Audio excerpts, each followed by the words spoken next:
Cell phone video shows what appears to be federal agents smashing a car window in New Bedford on Monday, and his wife were pulled over, and that they told the agents they were waiting for their attorney to arrive. Mi abogada viene en camino. Vamos a esperar al abogado, nosotros también tenemos derecho, señor.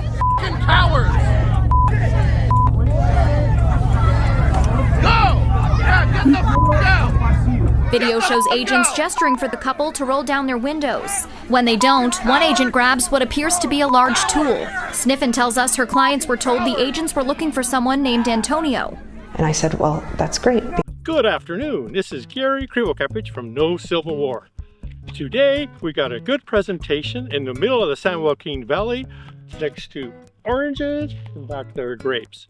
What I want to talk to you about is a very controversial issue, which is it's time for amnesty now. Now, this is an interesting talk. I think if you go through this with me, maybe you might agree with me, maybe not, but you need to go through this to see why I think amnesty is needed. Now, I work with a lot of MAGA friends, and really to talk about legal amnesty, the first thing we need to do is put some guardrails around it. The first one is you secure the border. That's what they really want, and that makes sense. Okay, the second one is no government benefits for 15 years. And maybe the third is we vet everybody very thoroughly, but the people that are already legal and in line to get into this country, we do them first. Those are the three guardrails that we really need. Now, what's interesting about this is I went to conservative media to get 7 cons and 7 pros. Now, I'm going to kind of read this from my list so I don't miss anything. And then I'm going to go into what I think we should be doing. What are my pros, additional pros?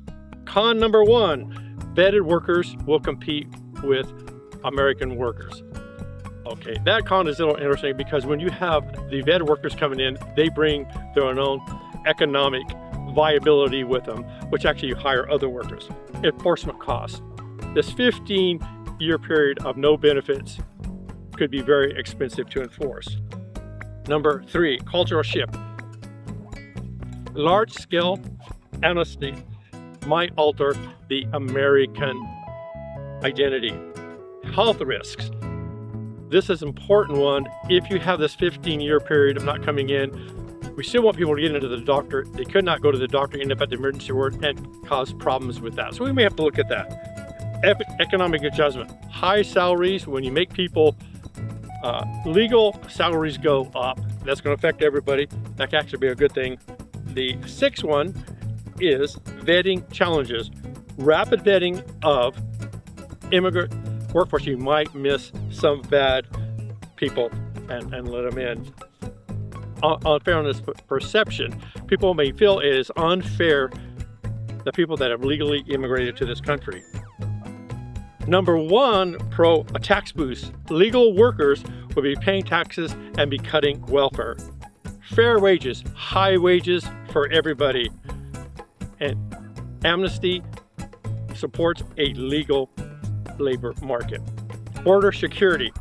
Secured border stops illegal entries. That is a mega win. Vetting everybody.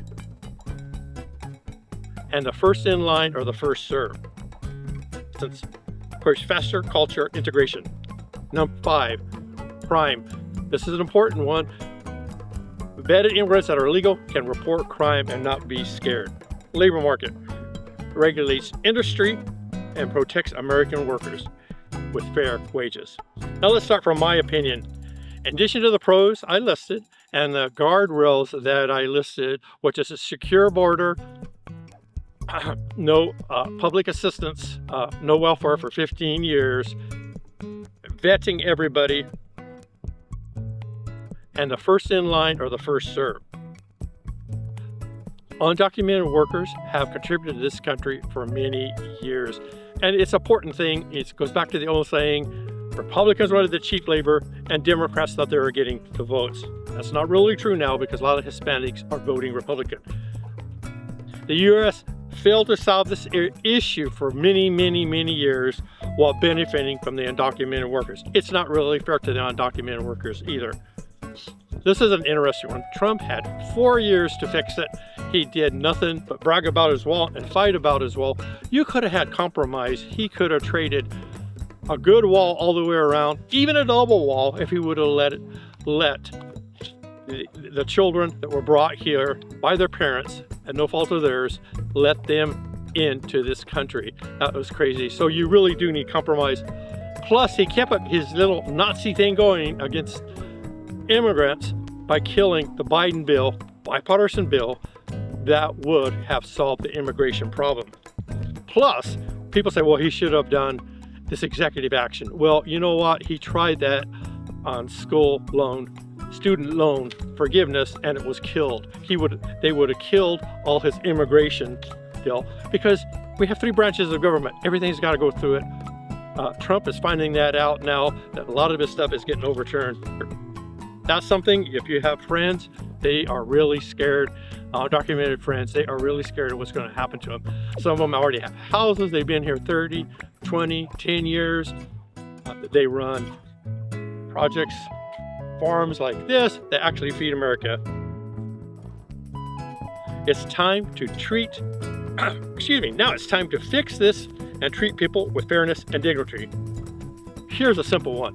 Many Americans do not want to do the jobs these undocumented workers are doing at any wage. Diversity is a core strength of America. We must prepare for a lot more immigrants coming in, because we need to solve our Social Security problem and we need to solve the deficit problem. That's the only way we're going to do it. But I do agree, everything has to be controlled and legal. Listening? You don't want to include this old cliche, except for the American Indians, we were all at once either illegal or legal immigrants to this country. So that immigrants have what made this country strong and moved this country forward.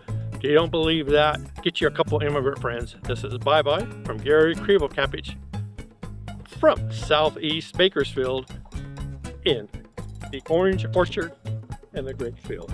And you got to come back there, take care of them. Bye-bye.